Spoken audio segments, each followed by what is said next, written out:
detrás de todos los eventos, principalmente de las guerras, se encuentra una dimensión espiritual. Ahorita el conflicto espiritual en el Medio Oriente es gravísimo porque es una de las formas como Dios a la iglesia nos pone atentos, nos pone a que subamos las antenas, porque son como banderas rojas para la iglesia, ya que Israel y la iglesia están íntimamente unidos, ¿verdad?, espiritualmente delante de Dios. Israel está como el pueblo terrenal de Dios, la iglesia como el pueblo o la familia espiritual de Dios. Nosotros fuimos encajados en el olivo, dice la Biblia, y participamos de las bendiciones del pacto abrámico, Gálatas capítulo 3, Romanos capítulo 11. Así que es muy importante que recordemos, ¿verdad? En las guerras hay muchos aspectos bíblicos, hay aspectos territoriales, humanitarios, psicológicos, militares, políticos, económicos principalmente y políticos, pero más que nada, bíblicamente, son espirituales. Así que nosotros podemos ver desde el Antiguo Testamento, ¿verdad?, esta dimensión espiritual operando en el sentido de atacar a los líderes. O sea, el ataque es contra el presidente de Estados Unidos, contra Netanyahu, contra el presidente de Canadá, contra los líderes, dictadores o reyes. Y esto lo vemos claramente en el libro de Isaías. Me gustaría en el capítulo 10 de Isaías ver algo interesantísimo que nos muestra claramente lo que el anticristo va a hacer. Y esto lo podemos ya aunar con lo que está sucediendo, y cuando unimos estas piezas del rompecabezas, pues tenemos un panorama un poco más específico, más claro, para que podamos nosotros entenderlo. Por ejemplo, dice en Isaías capítulo 10, versículo 13 y 14, hablando del anticristo, porque dijo, con el poder de mi mano lo he hecho, con mi sabiduría, porque he sido prudente. O sea, esto es lo que el anticristo está hablando y lo está repitiendo aquí la Biblia, que es lo que él va a decir. Quité los territorios de los pueblos y saqueé sus tesoros, derribé como valientes a los que estaban sentados, y halló mi mano como nido de riquezas de los pueblos, y como se recogen los huevos abandonados, así me apoderé yo de toda la tierra, y no hubo quien moviera ala, ni abriese boca, y graznase. Vemos nosotros que la entrada del anticristo en el mundo es, ¿qué cosa? Apoderarse completamente de toda la tierra. Y dice el versículo 20 y 21 del mismo capítulo: acontecerá en aquel tiempo que los que hayan quedado de Israel y los que hayan quedado de la casa de Jacob nunca más se apoyarán en el que los hirió, o sea, en el anticristo que hizo un pacto anteriormente con ellos, sino que se apoyarán en Jehová, el Santo de Israel. El remanente volverá, el remanente de Jacob volverá al Dios fuerte. Esto es muy importante porque vemos claramente que lo que está sucediendo actualmente en Israel es un conflicto de identidad. Hace poco estaba leyendo algunos artículos acerca de la famosa Agenda 2030, que ya está desde el 2015 programada. Pero el centro de la Agenda 2030, fue lo que más me impactó, hace apenas algunos días lo acabo de constatar, es el programa de la identidad de género. ¿Por qué una agenda, por qué los políticos, diplomáticos, politólogos, filósofos se enfocan tanto y por qué le han dado tanto importancia a la identidad de género? Una cosa que me sorprendió es que nunca mencionan en la agenda la palabra sexo. Únicamente usan la palabra género. ¿Por qué? Porque el ataque es a la identidad. O sea, estas personas que planearon esto y que están desarrollando su plan, tanto en el Medio Oriente como en el Asia Central, como también aquí en el continente americano, tienen por objetivo confundir nuestra identidad. Y cuando recordamos que Daniel, cuando llegó a Babilonia, en el capítulo 1 del libro de Daniel, lo primero que el rey Nabucodonosor hizo fue, ¿qué cosa? Confundir su identidad. Les quería quitar sus costumbres, sus tradiciones, cambiarle su nombre y cambiarle su religión. Porque cuando el diablo cambia y logra cambiar nuestra identidad, ¿qué sucede? Pues nos confunde. Y es lo que ha tratado de hacer con Israel. Ha tratado de confundirlos y repetirles: la tierra no es de ustedes. Ustedes, como se está repitiendo inclusive en medios cristianos, ustedes ya no son el pueblo de Dios. Ya Dios no tiene que ver nada con ustedes. Ustedes pecaron, ya Dios los abandonó. Y este ataque a la identidad, tanto nacional como individual, de los seres humanos, es precisamente donde se encuentra el mayor veneno para poder dañar y confundir nuestra identidad, tanto de género como hombre y como de mujer, como nacionalmente como de gobierno. Entonces, todo esto nos habla de una guerra espiritual, y es lo que le llaman los árabes, principalmente los grupos terroristas, la Guerra Santa. Cuando en 1970, 80, en esa década se inició Yasser Arafat, usaron el nombre Yihad, con Y, la Yihad, que es la Guerra Santa, porque en el Medio Oriente todo es completamente diferente al hemisferio occidental. El Medio Oriente es religión, religión, religión, Alá, Alá, Alá. Todo está relacionado con la religión, no así en el hemisferio occidental. Entonces, todas las guerras, ellos les llaman yihad, o sea, son guerras religiosas. Entonces, la enfrascan, la enmarcan de un concepto, una conceptualización religiosa santa, para que ellos puedan justificar las matanzas, las masacres y todo lo que han hecho, sobre todo el 7 de octubre. Entonces, esto es un conflicto, no cabe duda, de carácter espiritual, principalmente donde los poderes del mal saben que les queda poco tiempo y van a continuar con esta presión contra Israel de parte de Estados Unidos y otras naciones para que ellos puedan convencerse que se van a quedar solos. Yo pienso que, para finalizar este punto, que si Netanyahu muere o si él ya no queda al frente ahorita de Israel, Israel acabaría completamente abandonado para ser vulnerable y ser infiltrado por el anticristo. El libro de Daniel, que es un libro maravilloso, donde se encuentran las principales profecías de los últimos días. En el capítulo 10, el Espíritu Santo nos revela un escenario donde Daniel estaba orando y un ángel de Dios es enviado a la tierra para que le comunique a Daniel el programa de Dios que se conoce como la semana 70 de Daniel, o las 70 semanas de la profecía de Daniel, que está en el capítulo 9, y pueda Israel tener un concepto, una seguridad de todo lo que Dios va a hacer con Israel, porque Israel es y sigue siendo el centro de las Sagradas Escrituras.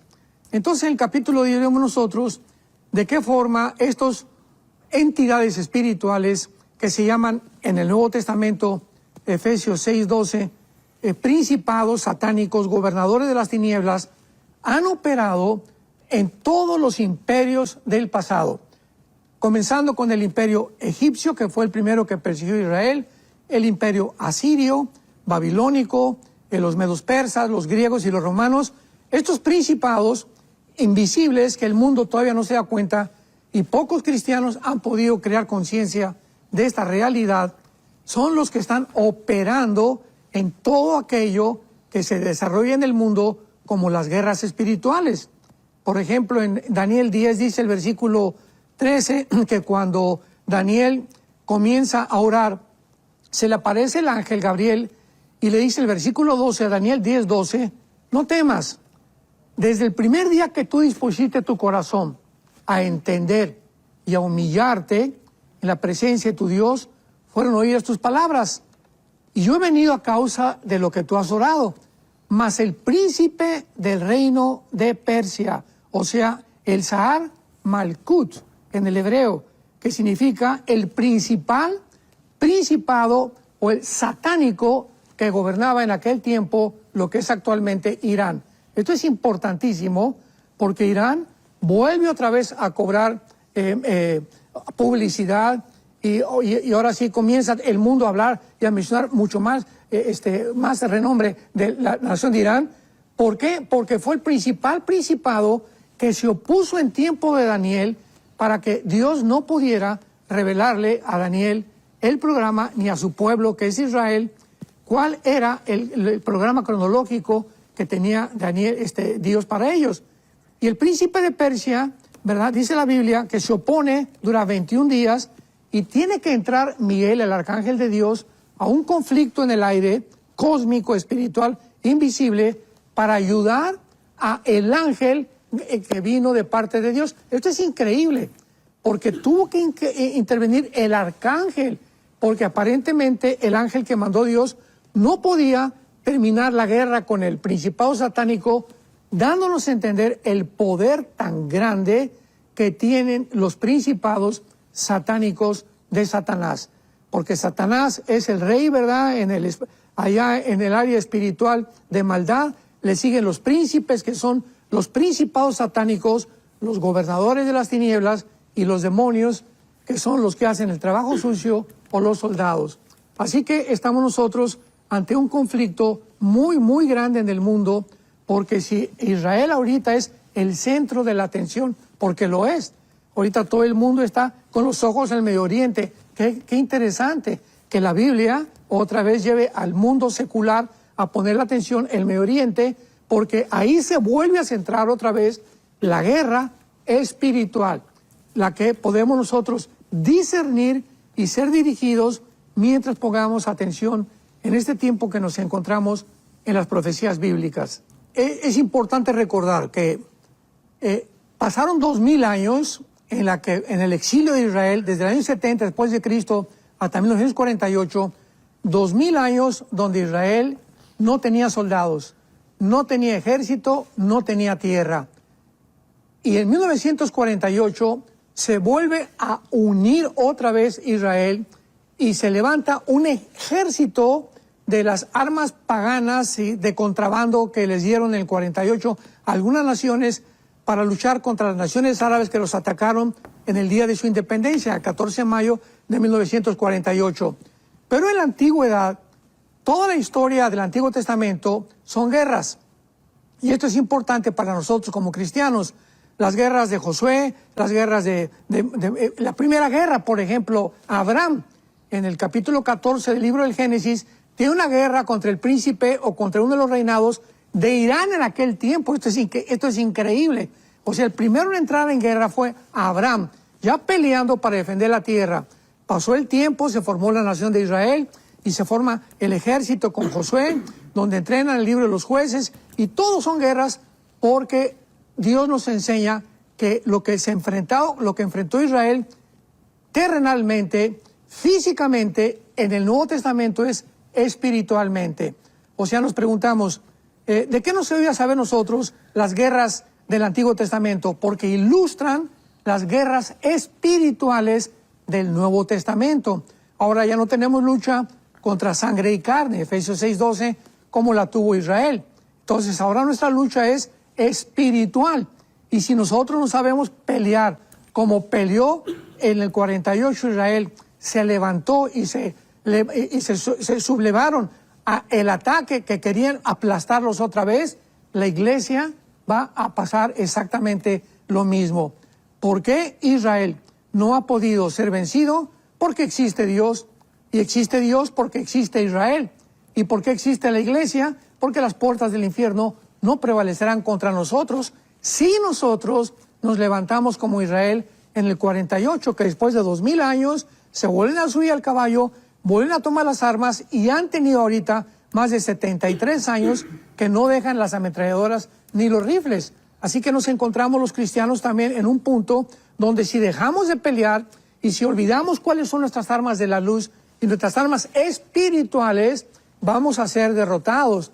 Y la Biblia nos muestra claramente que la iglesia va a terminar en la apostasía. Va a haber un remanente, como lo hubo en el Antiguo Testamento, de muy pocos judíos que obedecieron, y es el remanente que va a ser salvado también al final de los días. Y de la misma forma en la iglesia hay un remanente. En todas las iglesias del mundo hay un grupo muy pequeño de cristianos fieles que saben cómo pelear la guerra espiritual y son los que van a sobrevivir. Los demás cristianos van a ser pisoteados, principalmente porque de cristianos no tenían absolutamente nada más que el nombre. Iban a la iglesia el domingo, iban de vez en cuando y gritaban y buscaban emociones y buscaban sentir a Dios. Nunca tuvieron una comunión con Cristo, nunca siguieron a Jesucristo realmente a través de la Biblia, y son los cristianos que van a caer y están cayendo ahorita como fichas de dominó. Por ejemplo, en el capítulo 14 del libro de Isaías, versículo del 12 al 14, nos habla claramente de la caída de Lucifer. que significa la lámpara o la luz de la mañana o el que alumbra. Dice, ¿cómo caíste del cielo, oh lucero, hijo de la mañana? Cortado fuiste por tierra, tú que debilitabas a las naciones. O sea, desde el principio, desde la caída de Lucifer, el blanco han sido las naciones. ¿Por qué?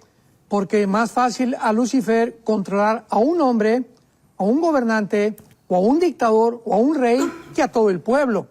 Porque si controla al gobernante, el gobernante en las manos de Lucifer, puede Lucifer tener el control del pueblo también.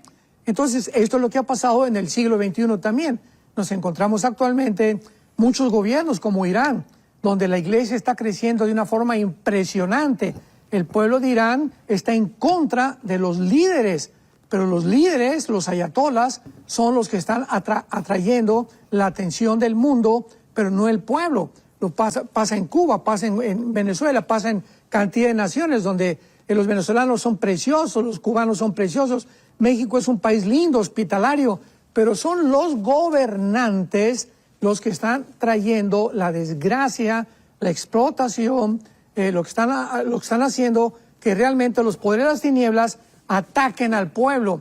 Y si nosotros en un país que vivimos, teniendo un gobierno que no está a favor de la Biblia, ni tampoco de la familia, ni tampoco del matrimonio entre hombre y mujer, tenemos los cristianos en la iglesia que cerrar filas y guardarnos porque el ataque viene contra nosotros. Entonces, este es el ataque espiritual de Satanás. Tenemos que entenderlo. Es a las naciones, a los líderes. Por eso 1 Timoteo 2 nos manda orar por los líderes, porque claro, por ello tenemos paz y armonía. Y dice a continuación que Satanás decía en su corazón, subiré al cielo, junto a las estrellas levantaré mi trono y me sentaré en el testimonio a los lados del norte. ¿Cuál es el programa de Satanás? Atacar las naciones y él levantarse sobre todos los demás. El control sobre los seres humanos. ¿Cómo lo está haciendo en el siglo XXI? Lo está haciendo atacando ya ahorita a los niños. Ahorita con la ideología de género, el ataque es devastador contra la infancia. Es un ataque sangriento, es un ataque donde si él puede lograr que se decrete la pedofilia en las Naciones Unidas en los próximos meses, pues va a ser devastador el ataque contra la familia, porque ya ahorita atacó el matrimonio, ya redefinió el matrimonio, ya atacó el género, ya redefinió el género, ya se va contra los niños para decirles a los niños que no son lo que ellos han nacido.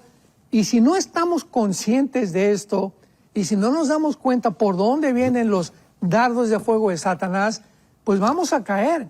Entonces tenemos que estar protegidos para entender otra vez que si no ponemos nuestros ojos en lo que pasó, por ejemplo, el 7 de octubre con el ataque de Hamas que acabas de mencionar, fue un ataque sangriento y devastador que nos habla que si rompieron las barreras los grupos terroristas y entraron a Israel, la nación que supuestamente está protegida por Dios, es porque bajaron la guardia. ¿Y cuál es el mensaje a la iglesia? Que nosotros, el que piensa que está firme, mire que no caiga. ¿Por qué caen muchos? Porque creyeron que estaban firmes. Olvidamos ya nuestras devocionales, nuestra lectura de la palabra de Dios, nuestra relación íntima con nuestra esposa, que tiene que ser santa a los hijos de Dios, transparente, no engañosa, como dijimos en otro programa. Y todas estas cosas nos hablan que igual que como se viene contra él, se viene contra la iglesia.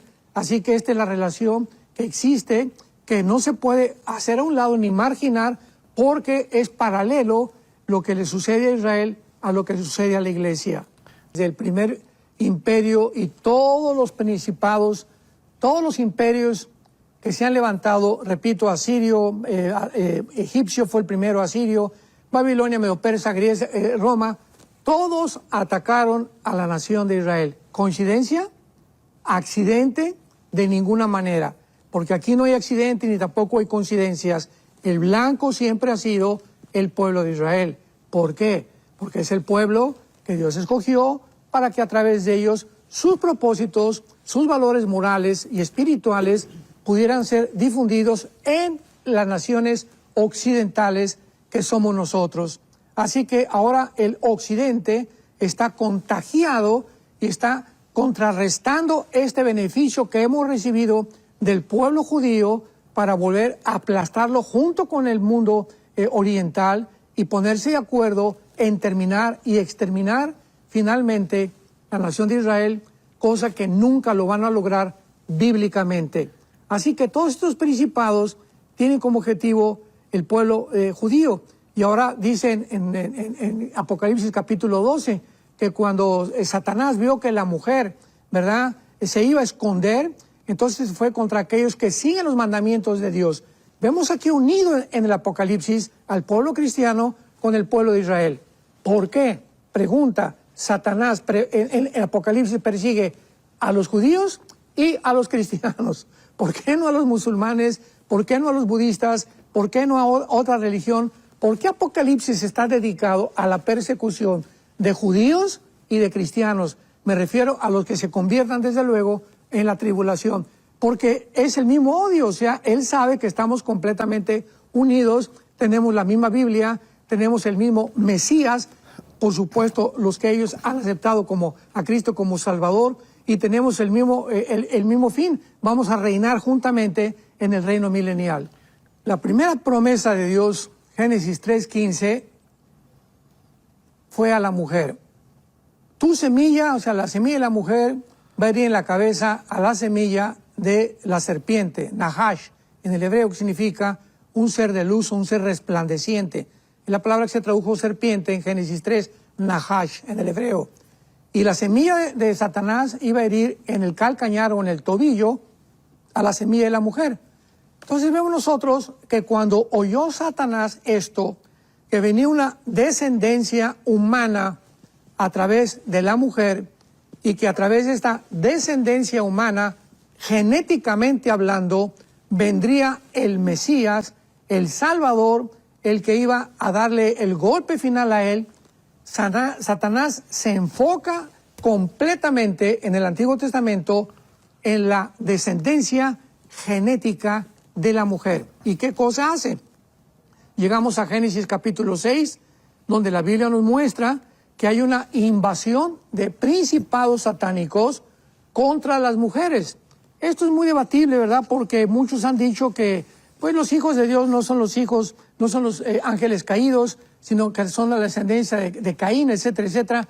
Algo que es imposible, porque no se puede ni sostener teológicamente ni tampoco bíblicamente, ya que los hijos de Dios es el término Ben Elohim, que en todo el Antiguo Testamento se refiere a los ángeles, y principalmente a los ángeles caídos, principalmente en el libro de Job. ¿Qué hacen estos ángeles caídos? Tenemos que abrir los ojos y darnos cuenta del poder tan grande que tienen de poder ellos intervenir la genética. Entonces, hubo algo ahí entre los ángeles y las mujeres, que las mujeres se embarazaron, así literalmente, dice la Biblia en el versículo 4, había gigantes, también después que se llegaron los hijos de los hombres a las hijas de las mujeres y les engendraron hijos. Y esta palabra engendrar, yalad, en el hebreo, es parir. O sea, de alguna manera, ellos pudieron alterar la genética humana para producir gigantes de 4 metros con 12 dedos en las manos y 12 dedos en los pies. Esto es el primer ataque genético para tratar de impedir que naciera genéticamente el Mesías, cosa que pues no lograron. Entonces vemos que estos gigantes, llamados los Nefilim, que viene de la palabra Napal, en el hebreo significa los caídos, fueron los que en Números capítulo 13, cuando Moisés mandó a los espías, a los 2 espías, estaban los gigantes en la frontera de la tierra de Canaán, cuidando que el pueblo de Dios, que Dios había escogido, no entrara a la tierra prometida, porque si entraban a la tierra prometida, ellos ya la habían infectado genéticamente. Todas las tribus cananitas estaban infectadas genéticamente por los Nefilim. Así que cuando vieron a los gigantes, se espantaron y llegaron con Moisés y le dijeron: hoy hay gigantes impresionantemente grandes que nos van a impedir entrar a conquistar la tierra de Canaán.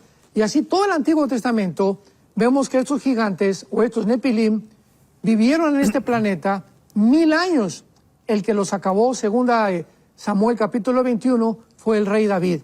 El rey David mató a Goliat, nos acordamos que tenía 4 hermanos más y que era de Gaza, donde está actualmente el grupo donde vienen los filisteos y están ahorita los de Hamás. Qué interesante es que el mismo lugar geográfico, el mismo territorio geográfico, sea el mismo que se está repitiendo en el siglo XXI, donde viene el ataque contra Israel, porque el mayor ataque en el Antiguo Testamento contra los judíos fue de los filisteos. Entonces vemos nosotros de qué forma David acaba con ellos, y ahora hay un versículo muy, muy interesante en Isaías capítulo 26, que siempre me llamó mucho la atención, de estos misterios maravillosos que están encerrados en la Biblia y de estas cosas tan profundas que la Biblia tiene, porque tengamos cuidado cuando ya creemos que todo lo conocemos y que si yo en el seminario no me lo enseñaron, bueno, pues entonces no está en la Biblia. Hay que seguir leyendo la Biblia, por el amor de Dios, es la mente de Dios.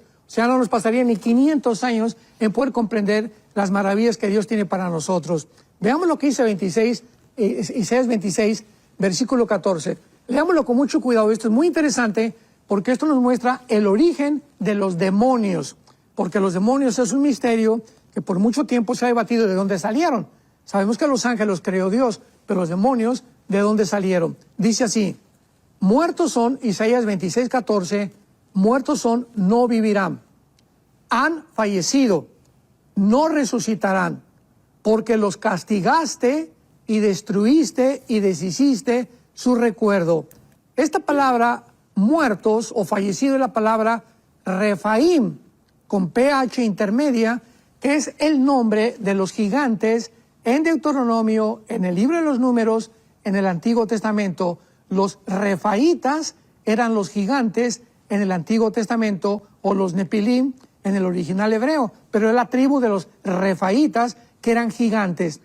Qué interesante que nosotros sabemos que todos vamos a resucitar, ¿verdad? Los buenos y los malos vamos a resucitar. Pregunta: ¿a quién está refiriéndose el Espíritu Santo? ¿A qué personas, entidades que no van a resucitar? No resucitarán, y lo dice los refaitas. O sea, cuando se mueren los gigantes que los mata David y dejan de existir, como era una raza híbrida, hay una posibilidad muy grande que los espíritus de esos gigantes, que eran la raza híbrida, que no podían tener la salvación jamás, hayan sido y son actualmente los espíritus de los demonios. Y esto, ¿verdad? Pues ya están de acuerdo la mayor parte de los escatólogos, aquí en Estados Unidos, en Europa también. Esto es una posibilidad, no podemos asegurarlo, pero es una de las posibilidades más grandes que existen de que estos demonios hayan tenido su origen en los gigantes y por eso andan vagando sin cuerpo. Y esta es la razón por cual los ángeles y los demonios son dos entidades diferentes. Los ángeles tienen cuerpos, como vimos en el libro de Daniel, que se manifiestan, pero los demonios no tienen cuerpos. Necesitan animales o seres humanos para entrar en ellos y descansar, porque viven un tormento eterno por no encontrar reposo. Entonces hay que diferenciar, muy importante, que los ángeles caídos no son los demonios, son dos entidades completamente diferentes.